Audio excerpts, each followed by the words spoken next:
तो माननीय बहन जी ने स्पष्ट रूप से बोल दिया कि हम सुप्रीम कोर्ट के खासकर भाजपा, कांग्रेस, आम आदमी पार्टी और सपा के सहयोग से आया है जो नियम, उसके खिलाफ है। और बार बार माननीय बहन जी ने इसको पूरी तरह एड्रेस करके बताया कि इसीलिए हम बहुजन समाज से अपील करते हैं, इसका पुरजोर विरोध करें अपने संवैधानिक दायरे में रहकर।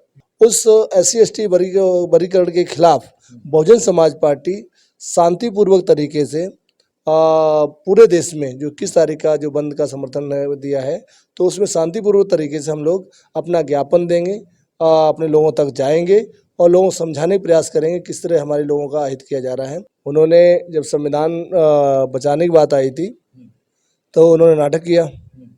आज संविधान असली बचाने की बात आ रही है तब एक भी नहीं दिखाई दे रहे। सार्वजनिक जो संपत्ति उसको क्षति नहीं होनी चाहिए, किसी सरकारी संपत्ति क्षति नहीं होनी चाहिए, किसी भी तरह का किसी भी आम पब्लिक को इनकन्वीनियंस नहीं होना चाहिए, मतलब आम पब्लिक का किसी भी तरह से अहित नहीं होना चाहिए। सुप्रीम कोर्ट ने जिस तरीके से एक बड़ा बयान दिया और 1 अगस्त 2024 के बयान के बाद लगातार राजनीतिक पार्टियों के माध्यम से जो प्रतिक्रियाएं देखने को मिली है SC/ST के आरक्षण के वर्गीकरण को लेकर, इसके साथ साथ आप देख पा रहे हैं कि बहुजन समाज पार्टी के राष्ट्रीय अध्यक्ष बहन मायावती, इनके जरिए लगातार प्रेस कॉन्फ्रेंस और प्रेस नोट जारी की जा रही है। और ऐसे में बहन मायावती के जरिए साफ तौर पर यह कहना है कि SC/ST के आरक्षण के वर्गीकरण का हम पूरी तरीके से विरोध करते हैं और जो सरकार है वो इस मसले पर विशेष सत्र बुलाए और इस पूरे के पूरे निर्णय को पलटने का काम करे। 21 अगस्त को इस पूरे मसले को लेकर SC/ST के आरक्षण के वर्गीकरण पर भारत बंद का एक बड़ा ऐलान किया गया है, लेकिन इस बात का इंतजार था कि बहुजन समाज पार्टी के जरिए किसी भी तरीके से कोई सकारात्मक प्रतिक्रिया देखने को नहीं मिल रही थी। बहुजन समाज पार्टी के तरफ से इसका बिल्कुल भी समर्थन देखने को नहीं मिल रहा था, लेकिन अब एक नई खबर निकल कर आई, वो तमाम चीजों को लेकर या फिर इसके पीछे की क्या कुछ सच्चाई है वो जानने समझने की हम कोशिश करेंगे। हमारे साथ दिल्ली प्रदेश के प्रदेश प्रभारी सुदेश आर्या जी है, उनसे जानने समझने की कोशिश करेंगे SC/ST आरक्षण के वर्गीकरण को लेकर बसपा का आखिर अब स्टैंड क्या है। सर, 21 तारीख को ये जो आंदोलन होने जा रहा है, क्या बसपा इस पर समर्थन कर रही है? पहली बात, पराग भाई, हम आपके चैनल को धन्यवाद करते हैं। आप इतनी देर रात के वो भी पार्टी मूवमेंट की बात को लेकर लोगों बीच जा रहे हैं। दूसरा, आपने कहा कि जो अभी 21 तारीख की बात कर रहे हैं अगस्त की, तो इसके पीछे पूरे एक स्टोरी अगर हम लोग देखते हैं कि कैसे 1 अगस्त को सुप्रीम कोर्ट ने SC/ST वर्ग को बांटने की जो वो किया है, दुस्साहस किया है, तो उसी एवज में माननीय बहन जी ने 4 तारीख को एक प्रेस कॉन्फ्रेंस करते हैं और उस पर प्रॉपर स्पष्ट रूप से बताते हैं कि SC/ST समाज का किसी भी तरह से वर्गीकरण हो ही नहीं सकता, क्योंकि एक समुदाय है। इस पे जुल्म, जाति समस्याएं जो होती हैं, इस पे जाति के आधार पर है, समाज के भेदभाव के आधार पर है, ना कि सरकार की जो या कोर्ट की जो दलील है कि आर्थिक आधार पर है या जिन लोगों को रिजर्वेशन मिल गया उनके फायदे के आधार पर है। तो माननीय बहन जी ने स्पष्ट रूप से बोल दिया कि हम सुप्रीम कोर्ट के खासकर भाजपा, कांग्रेस, आम आदमी पार्टी और सपा के सहयोग से आया है जो नियम, उसके खिलाफ है। और बार बार माननीय बहन जी ने इसको पूरी तरह एड्रेस करके बताया कि इसीलिए हम बहुजन समाज से अपील करते हैं, इसका पुरजोर विरोध करें अपने संवैधानिक दायरे में रहकर। और इसी बात को आदरणीय बहन जी ने फिर दोबारा से पुनः, क्योंकि उसके बाद बहुत सारी जो ड्रामा में दिखाने को मिला सरकार में, हमारे जो SC समाज के सांसद हैं या कांग्रेस में है, भाजपा में है, ये प्रधानमंत्री से मिलते दिखावे के तौर पर, ये बुलाया जाता होगा उनको दिखावे के तौर पर, और उनसे कहता आश्वासन दे देते हैं, पर उसको इम्प्लीमेंट नहीं करती आम आदमी अपना भाजपा सरकार। तो तमाम चीज़ों को माननीय बहन जी ने देखा, ये नूरा कुश्ती कर रहे हैं और ये सुप्रीम कोर्ट के वर्डिक्ट को किसी भी तरह से पलटना नहीं चाहती सरकार। तो माननीय बहन जी ने तुरंत ही 10 तारीख को फिर दोबारा से कॉल ली और 10 तारीख को पुनः से उसी बात को दोहराया और सरकार की नीयत पर सवाल खड़े किए। देश की संस्थाओं पर जो अन्य पार्टियां, उनकी नीयत पे सवाल खड़े कर दिए माननीय बहन जी ने, और कहा कि इनकी नीयत में साफ नहीं है, खासकर ये SC/ST के वर्ग के खिलाफ है। और खासकर जो सरकार है और सुप्रीम कोर्ट है, ये तो पूरी तरह, और जो विपक्ष है कांग्रेस और सपा और भाजपा या आम आदमी पार्टी, ये लोग भी पूरी तरह आरक्षण विरोधी लोग हैं और ये लोग नहीं चाहते कि शेड्यूल कास्ट, शेड्यूल ट्राइब के लोग किसी भी तरह से लाभान्वित हो पाए, और थोड़े बहुत हुए हैं तो उस पर इन्होंने इसको कुठाराघात करवा दिया है। तो उस तमाम संदर्भ में तमाम समाज के बुद्धिजीवी लोग, पूरे देश के, खासकर शेड्यूल कास्ट के लोग, नॉट ए पर्टिकुलर जात, पर्टिकुलर कास्ट के लोग नहीं, पूरे देश के जो शेड्यूल कास्ट के लोग जिन्होंने कुछ ना कुछ सामाजिक और मतलब उस पे हमने अपग्रेडेशन पाई है आरक्षण के द्वारा, वो लोग सभी लोग समझ गए कि ये हमारे खिलाफत में हो रहा है। तो पूरे देश में 21 तारीख की कॉल जो आई है कि हम भारत बंद का समर्थन करते हैं, बेसिकली हम लोग आज SC/ST के जो नियमावली में चेंजिंग की है सुप्रीम कोर्ट ने, और जो हमारे समर्थन है सर हमारे जो अधिकारों का हनन किया है, उस SC/ST वर्गीकरण के खिलाफ बहुजन समाज पार्टी शांतिपूर्वक तरीके से पूरे देश में जो 21 तारीख का जो बंद का समर्थन दिया है, तो उसमें शांतिपूर्वक तरीके से हम लोग अपना ज्ञापन देंगे, अपने लोगों तक जाएंगे और लोगों को समझाने का प्रयास करेंगे किस तरह हमारे लोगों का हित किया जा रहा है।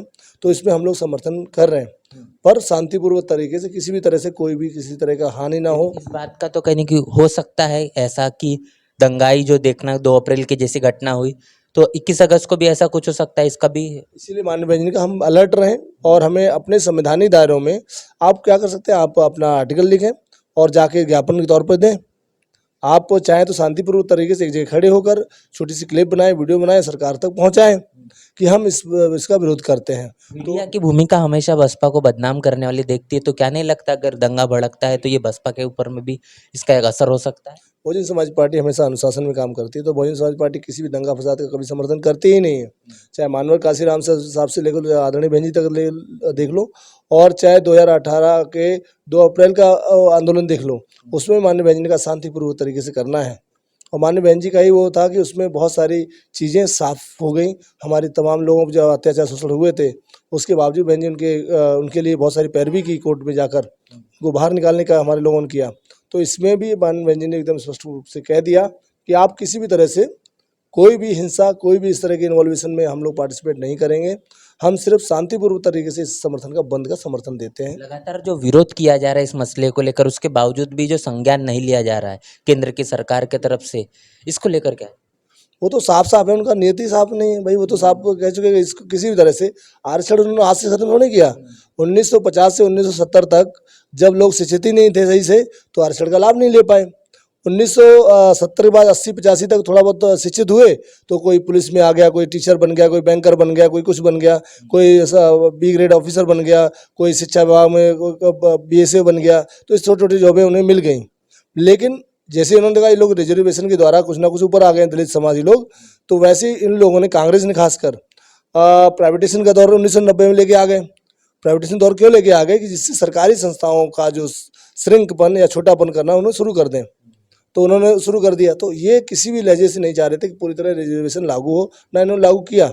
इसमें कांग्रेस, भारतीय जनता पार्टी, आम आदमी पार्टी, सपा, ये तीनों का चरित्र सब एक जैसा। बल्कि देश की जितनी भी बाबा साहब की खिलाफत वाली पार्टियां हैं, चाहे RJD है, चाहे जयंत चौधरी की है, चाहे उधर आपकी शिवसेना है, तो एक एक के नाम आप लोगे, वो सारे नंगे हैं।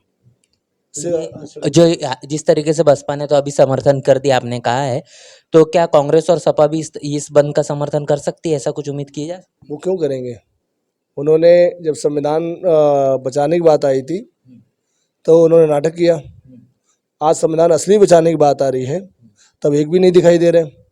एक ना पार्लियामेंट में दिखाई दे रहा राहुल गांधी, ना अखिलेश यादव दिखाई दे रहे हैं बाबा साहब की तस्वीर लिए घूम रहे हैं कहीं। अब तो फरसा लेके घूम रहे हैं, और वो शंकर जी की फोटो लेके घूम रहे हैं राहुल गांधी। तो इन सभी की नीयत तो साफ है कि जब अपना हित चाहिए था या लोगों को वोट चाहिए था, तब तो इन्होंने ड्रामाबाजी की। आज असली संविधान खतरे में है, जो SC/ST लोगों के आरक्षण की मतलब हनन किया जा रहा है इनके द्वारा, सरकार द्वारा। तो ये एक भी बंदा बोलने को तैयार नहीं है। बार बार ये अपने जो चमचे हैं उनको आगे कर देते हैं, खुद पीछे रह रहे हैं। क्यों इनको बोलना ना पड़ जाए, कहीं इनका सवर्ण जाति का वोटर कहीं इनसे नाराज ना हो जाए, कहीं इनका पूंजीपति धंधा सेठ या इनका जो जागीरदार प्रथा वाले जो लोग हैं वो इनसे नाराज ना हो जाए, कांग्रेस और सपा से और अन्य मनवादी दलों से। तो ये पीठ पीछे से काम कर रहे हैं, और ये कभी सामने नहीं आएंगे। दिखावे के तौर पर अपने किसी दलित नेता को भेज देंगे, पर इन सभी का चरित्र इस आंदोलन के खिलाफ रहेगा, और SC/ST के खिलाफ तो है ही है। अभी आपने देखा होगा, माननीय आकाश जी हमारे साथ एक कार्यक्रम में थे दिल्ली में, और माननीय आकाश जी का पूरा पूरा कहना है कि दिल्ली की सरकार ने खासकर 30,000 का नौजवान साथी आया था जो DTC में संविदा भी था। कर ऐसे 30,000 लोग संविदा पे काम कर रहे हैं DTC में, जो कच्चे हैं। ऐसे ही लाखों हजारों लोग दिल्ली की तमाम सरकारी संस्थाओं में संविदा पे हैं, जो कॉन्ट्रैक्चुअल हैं, जो लोग कच्चे हैं, जो लोग पक्के नहीं किए गए। क्यों नहीं किए गए? कि उनको आरक्षण देना पड़ेगा। आरक्षण क्योंकि वो लोग कौन है? ज़्यादातर SC ST OBC के लोग हैं। और दिल्ली की सरकार की नीयत ऐसी है कि किसी तरह से वो आरक्षण को लागू नहीं करना चाहती। तो आकाश जी ने कहा कि आप जन समस्याओं को या सोशल इश्यूज़ को या इकोनॉमिक इश्यूज़ को या जो आपका लोकल इश्यूज़ है उन सभी को हम लोग उठाएंगे, जनमानस की जो समस्याएं उनको बताएंगे। तो दिल्ली में हम लोग केजरीवाल को नंगा करने वाले हैं, उसका पर्दाफाश करेंगे। हमारे जो लोग गए हैं वो वापस आएंगे। आपने देखा कैसे लोगों ने हुंकार भरी कि हम बहुजन समाज पार्टी के लिए हर परिवार से एक नौजवान देने के लिए तैयार हैं। और आकाश आर्यन जी ने अपील जो की, तो उस अपील पर मुझे लगता है दिल्ली और देश में अब हर घर से कम एक दो नौजवान बहुजन समाज पार्टी के लिए निकलेगा। लोगों की ड्यूटी बनती है कि एक लोग अपने परिवार के लोग पूर्णतः समर्पित तौर पर बहुजन समाज पार्टी के दें, तो दिल्ली में बदलाव होगा।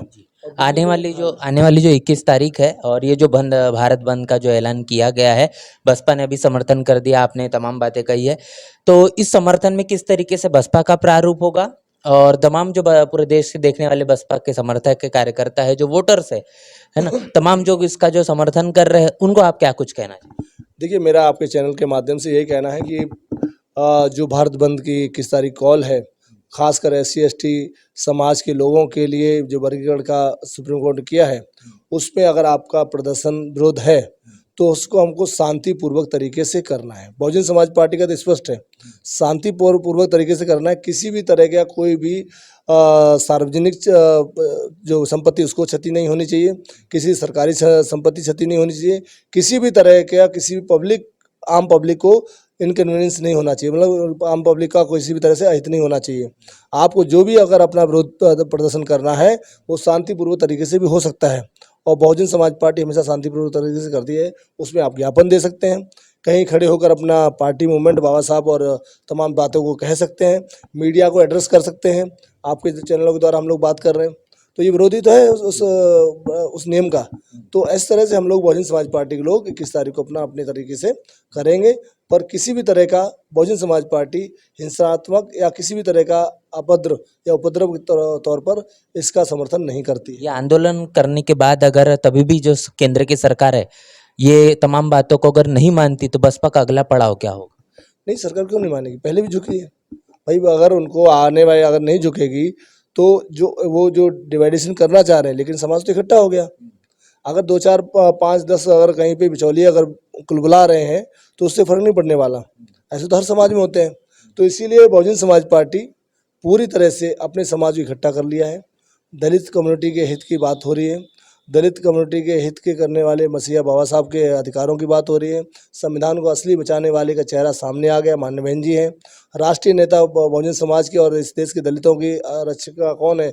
माननीय बहन जी हैं। बहुजन समाज पार्टी उनकी इकलौती ऐसी पार्टी सामने बनकर आई है जो इस देश में बहुजन समाज की 85% का प्रतिनिधित्व करते हुए दिखाई दे रही है आज की डेट में। तमाम इंटेलेक्चुअल लोग, तमाम लोग विश्वविद्यालय में रिसर्च स्कॉलर जो लोग हैं वो चर्चा करने लगे बहुजन समाज पार्टी पे। मैं तमाम सोशल मीडिया पे देखता हूँ जो बुद्धिजीवी लोग, चाहे दिलीप मंडल हो, तमाम लोग हों, वो बहुजन समाज पार्टी के फेवर में लिखने लगे कि अगर बहुजन समाज पार्टी को अगर ये लोग वोट किए होते तो आज बहुजन समाज पार्टी देश की सबसे बड़ी ताकत उभर के आती। हो सकता था कि नरेंद्र मोदी प्रधानमंत्री नहीं बनते। तो तमाम बातें बहुजन समाज पार्टी के फेवर में जो लोग हमारा विरोध भी कर रहे थे साइलेंटली, अब वो खुल के समर्थन करने लगे हैं माननीय बहन जी का। उसमें OBC समाज की सबसे बड़ी ताकत से लोग सामने आए हैं। दलित कम्युनिटी के अन्य जो नेता जो सो कॉल्ड अपने सोशलिस्ट हैं वो सामने आए हैं, सोशल एक्टिविस्ट सामने आए कि बहन जी जो स्टेप है वो मील का पत्थर साबित होगा समाज के लिए, संविधान के लिए, आरक्षण के लिए, इस बचाव के लिए और आने वाली पीढ़ी के लिए। बहुत बहुत शुक्रिया। तो यहाँ पर ये पूरी तरीके से साफ हो चुका है कि आने वाली 21 तारीख को जो भारत बंद का ऐलान किया गया है, बसपा का पूरी तरीके से इसको समर्थन है। लेकिन बसपा का एक तरीका आपने देखा हमेशा से आंदोलन करने का, जिस तरीके से भारतीय संविधान के दायरे में, कानून के दायरे में रहकर ही बसपा हमेशा से अपना आंदोलन करती है, तो इसी आंदोलन को भी उसी तरीके से वो जारी रखने वाली है। अब अगला क्या पड़ाव होगा वो तो आने वाला समय ही बताएगा, और बसपा उसके ऊपर भी कहीं न कहीं उचित तरीके से लड़ाई लड़ने की बात करेगी। ये भी बात सर के दर्ज के तरफ से की गई है। तो तमाम मसले को लेकर आपकी क्या राय प्रतिक्रिया है, और बसपा ने जो अपना समर्थन इस भारत बंद को दिया है इसको लेकर आप क्या सोच रहे हैं, लिखकर कमेंट बॉक्स में जरूर बताएं। बने रहे नेशनल चौपाल के साथ, मिलते हैं नए वीडियो में, तब तक के लिए जय भीम, जय भारत।